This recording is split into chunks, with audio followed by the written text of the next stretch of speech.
Après consultation, les musiciens, tu repères à gaz au bateau pour Obiso. Tu repères à gaz dans la comédie pour Obiso. Les comédiens, les comédiens dans la conférence de la communauté, les comédiens ont double deck. Le président, c'est l'appel, qui est dans la concertation. Les musiciens, ils sont boudés. Ils sont banani. Ils sont banani. Ils sont banani. D'avance pour s'il la paix. Non, c'est un album. Les musiciens, ils ont succès. Merci beaucoup, chers amis. Vous êtes très nombreux à travers cette émission Banca Télévision. Merci vraiment la fidélité. La bino, vous êtes la vision de Tongo, il y a les lobes à Kingasani, partout Pascal, partout au monde entier. Parce qu'on n'a pas tué RFI. Bananjil en tout cas, Bana Kingasani, Bana Moamba, Bana Lukunga, Bana Funa, bino tout pas tué RFI, festival Nombote. Oui, bah, il était mon ambo pas tué RFI, très en forme. Consultation à mon conseiller Félix Antoine Seketi, le bouc en tombolo Moama, Wakanginda, ils ont qui n'est pas abonné et difforme. Non, aujourd'hui, les musiciens sont considérés. Bolandi Binomoko, les musiciens, c'est toute la première fois dans l'histoire que les musiciens ne sont pas chef de l'État. Tout le monde jamais dans la télévision qui discuter, Marmambon. Tout le monde jamais dans la musicien qui soigne. Parce qu'il y a des mbongo qui sont propres, qui sont nzambe. Ils sont mbongo fachi. Mbongo makilate. Mbongo moko boy, ya nzambe. Mbongo moko boy, ils sont bénis. Les musiciens sont accueillis par mon côté. Kobima Bimi, même morale, même mon ancien, même Moïse Katoun, même Jean-Pierre Bemba Gombo, même Cardinal Mosengo. Mais nous avons regretté. Les musiciens Moussous. Président de la République, Félix Antoine Seketi Tshilombo appelle les musiciens. Les musiciens sont dans la Boykoya. Au Tindi chef de l'orchestre, les bons musiciens. On va faire tirer les musiciens. Les musiciens sont tindés, mais c'est la Boykoya. Nous sommes le président. Comme au Canabino Chico. Vous avez un bino. Le président, c'est l'appel qui est dans la concertation. Les musiciens sont boudés. Vous avez un bino. Vous avez un d'avance pour s'il la paix. Non, c'est un album. Les musiciens ont succès. L'idée de faire un an, il y a un aventuré. Président de la République, Félix Antoine Seketi Tshilombo, patron du Congo, 2021, comme président de l'Union africaine, à Bengsi Bino, contre la concertation, le grand prêtre de Moïse Katumbi, le grand prêtre de Bemba Gombo, le grand prêtre.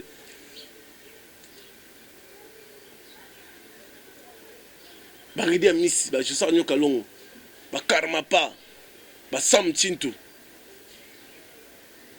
Adolphe Dominguez, Bill Kitton, Tsegoul Benin, Zambia animateur. Nous sommes fandis. Vous avez un bino. Vous avez boudé. Tala. Madame Nazoé Sabino, président de la République. Après consultation, les musiciens, tu repères à gaz au bateau pour Obiso. Tu repères à gaz dans la comédie pour Obiso. Les comédiens, les comédiens dans la conférence de la communauté, les comédiens ont double deck. Même les musiciens ont double deck. Bozolia, ils ont coupé dans la sauce. Ils ont ici comme toujours peut-être président fasciste. Toujours sambela pour l'aïe, toujours protéger dans le bon délit. Pour vision à Zanango, ils ont vision mon malam. Dans le ça merci. Dans le Congolais ou à Bisso. Si on a bien de Konanga, on n'a pas de Philippe de Konayo. La vie Congolais. Mais tout ça, c'est familial. Fabrice Kombo. Fabrice Kombo. Kabea. Na maman Daniela. Na États-Unis. Bango bazali ba directeur de campagne, il y a Joe Biden. Ou azali gouverneur et président actuel des États-Unis. Ayamba par exemple Fachi en 2017 avant campagne naé abma ticket gagnant avant ma gagnant azana budget déjà tout ma lien familial azani de copé de na suka na wanda to bata oloba yango moni muto modi kembalo azo ganga la ndako azo sepel ils a pas mbaté makambo ça bien Fachi ata kitoko tala bako sabinoté président de les États-Unis Fachi Bazaboy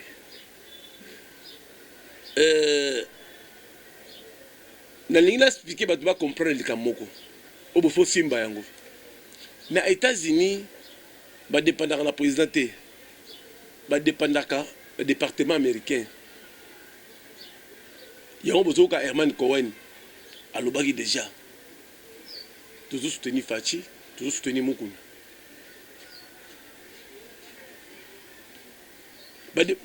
président dépendra déjà na makambo de département américain lobi na ye nda ko sala ata bino bokomela ba champagne bo milongo ya buzoba bo milongo ya buzoba et dit comme il a les dinosaures na États-Unis Keita Kalombo cousin nga so na lobi pas faire le brapo azande ko na bon aza congolais asali bombe atomique Keita Kalombo bombe atomique apesi na komba Fachi Beton ozomona la famille na biso tozobimisaka bato mayele oyo baza na bavion oyo kuna bimisi bombe atomique ngai mpe pa refi patriote un jour dans avenir eza malamu bandeko bozotala biso to comprendre eloko moko boyi toza na président moko alingi nzambe mingi toza na président moko aza chrétien toza na président moko aza patriote aza rassembleur alobi yango bien Congo kozala prospère uni et fort papa na biso Etienne Tshisekedi wa Mulumba asengaka imperium bopesaka yango te tia kufi mais tala lelo laissez-les partir ils seront bloqués quelque part tout le monde lelo ba ennemi à peuple oh non par contre tweeter le peuple gagne toujours bon va ventirer vous avez le beau salateur vous avez beau salaire qui vous bana Congo mingi bon enlever batutu bato ba kotisa poison na mboko mais bino bato ba kotisa haine ça bino bato ba kotisa diviser pour bien régner ça bino to ba rangote bato ba kotisa ba secte belé ba formation ba biloko mabe ba makuya mais ça bino le Mukuna a commis mabe pour se défendre le peuple. Mais il faut pas l'ombre de l'entrée. Bisous de Sala qui a tout fait nan. Tout tigre alors Félix Tshilombo Tshisekedi, le chef de l'État Sala. Tout tigre alors Mukuna pe ni quoi solo ba ming a Sala bisous de Sala qui pe. Bon comme n'était pas exemplaire moko boy. Mais bilo bolingo zo ngaso nini. Na makam ikisimba te. Ata bo sali ningi simbate. Pe mutu ko kufa zate. Mutu pa ko bela zate. Parce que bozo benga ba force nyoso kindoki. Bozo tindela Mukuna. Vous dites de la fatigue, force nous sommes parce que Dieu est déjà à l'obé en haut. Président Zalamboka a besoin salaire n'a pas na barabin. Ndeko boka bengi ngalobi na pa tuer fi. Makambo je no ndo lo ba ngo fatia comme ça la ngolo. Na lo ba ngo kala. Musu benga nga fou. Musu benga nga nzala. Musu benga nga soka comme député, fait là député. Musu benga pa tuer fi ah longo bozo landa yona fantire. Mais bah yébite que makambo na zolo ba. Nazana idéologie le peuple d'abord. Na yebisa kabino ko bemba na Fachi ba sola, ni wa chaka tema. Na yebisa Moïse na Fachi ba même Moïse ba nga fou. Na yebisa kabino que failli le foyer rapide to négocier. Pour ça congolais soka boyi. Carrière politique ne ki mabe mais ninga zana yebi ki Fachi azande onaye. Olandi bino moko mona séminaire lobi. Bolandi bino moko baba katanga kingu. Bolandi bino moko ndenge ba musicien ba lobby TV za radio te bande ko balandi ya émission to bozonga na régie totala ndeko na biso Papi Kumbi asali nzembo kitoko abengo le fait dévora na dediango de Lumouche l'Empera te tombia timbo les réseaux le plus demandé et du moment foi là Aminata Cissé na dediango et pas Marcelin bien la Clarisse du Vatican regardons comme si vous étiez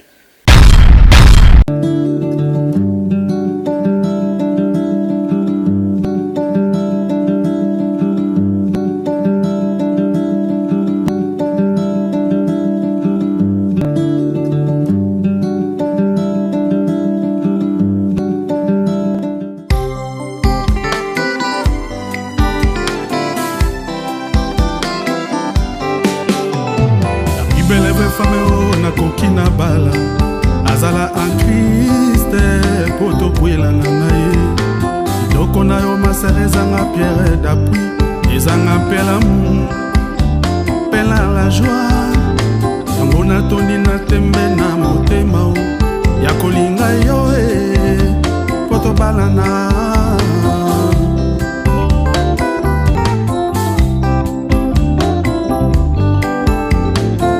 Belle femme o na lingi na kwela ye azala en Christ poto kwela na ye doko na yo masere ezanga pierre d'appui ezanga c'est Jésus Christ la main fait dévorer l'agneau immolé la main fait dévorer les rois des rois la main fait dévorer les seigneurs la main fait dévorer.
Baluki pena ba marabouye baluki na bakuti me baluki bisika biswe kasi bazuli balate utaka na Nzambe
Boiti kolanda boki bino moko ni makambo ezoleka na lingi na mituna tozomona clarté na butu bato bazosala patrouille ba policier wana tozomona il y a des étrangers makanga le banango makambo kaka ba policier bazosala patrouille na butu tozomona bino clarté soki bokangi mutu ba na souciette bo azati botindi na bangando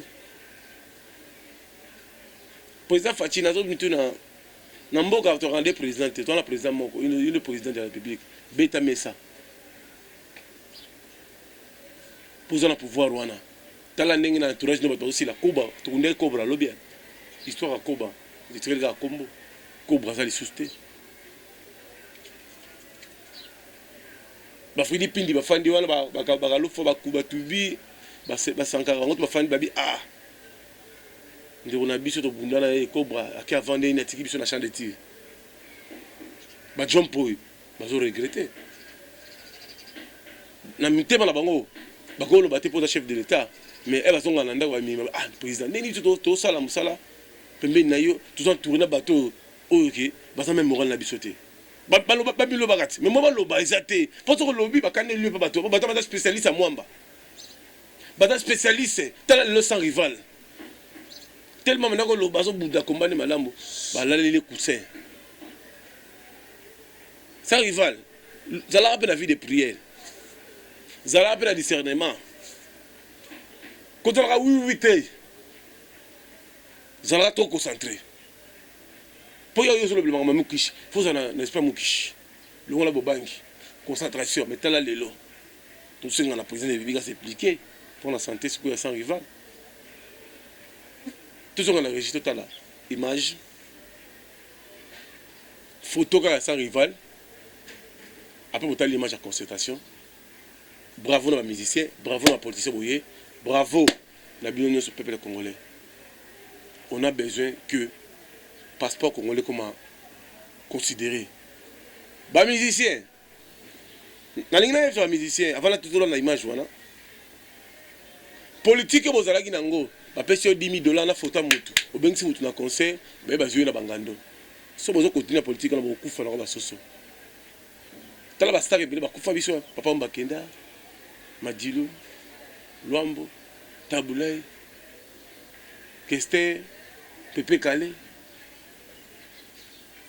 bino botikali musique na bino pe mikolo ba Nigérien ba ifo ba zolia bino ngala ba makombeza vrai. Moi je parle les choses que je vois na raflaterité na abe mandiate pour na lire na ndaku na bino te. Je parle des choses que je vois. Tout le monde a l'image à conservation.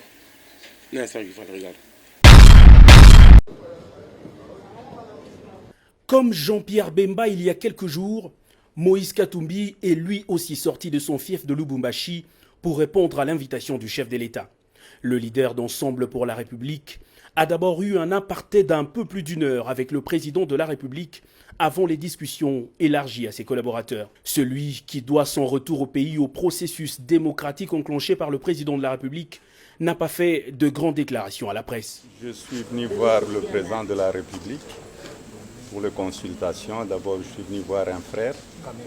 Et le plus important, je crois, d'ici peu, quand il va terminer les consultations, vous saurez ce qu'on a discuté avec le président de la République. Des grosses pointures de la politique congolaise, il en fait aussi partie. Gabriel Kyungu Akumanda, qui ne voile plus son soutien à Félix-Antoine Tshisekedi Tshilombo, n'a fait que confirmer à l'autorité suprême ses profondes convictions.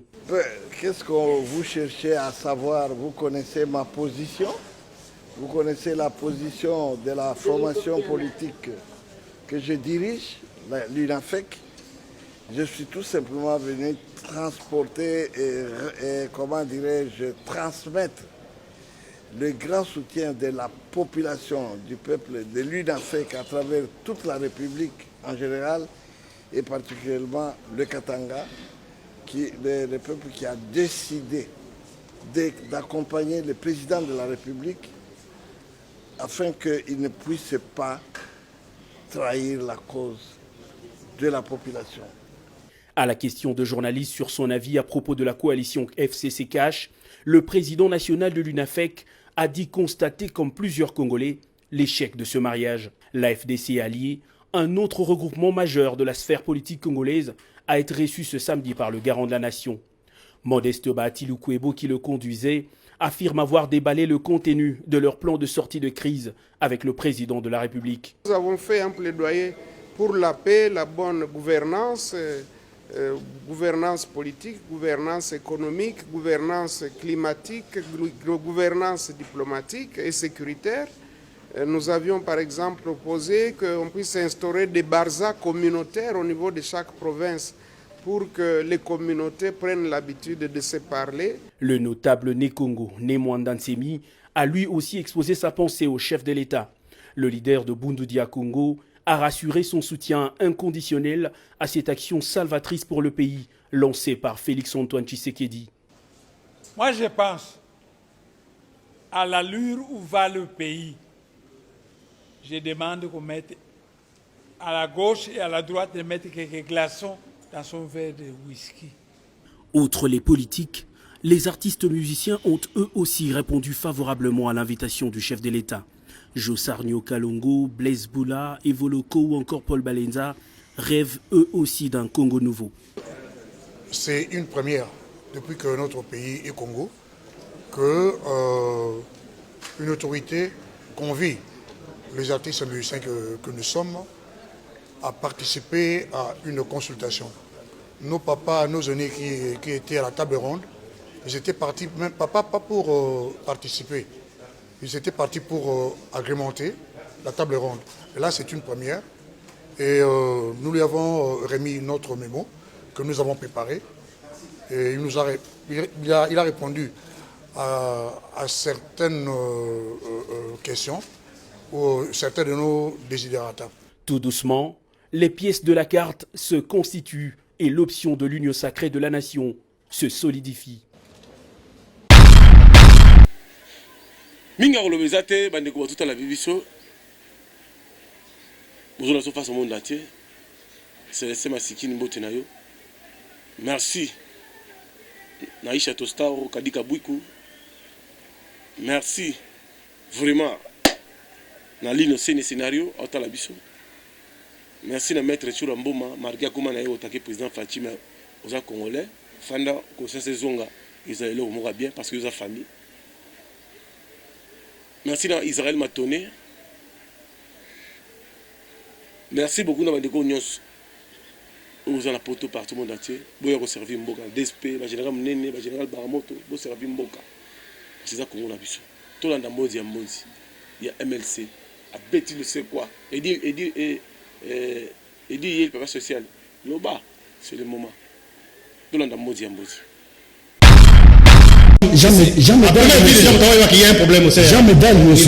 Le problème c'est simplement au Nazolo Bao. Tomoni et Kiri Monene ya Martin Fayou.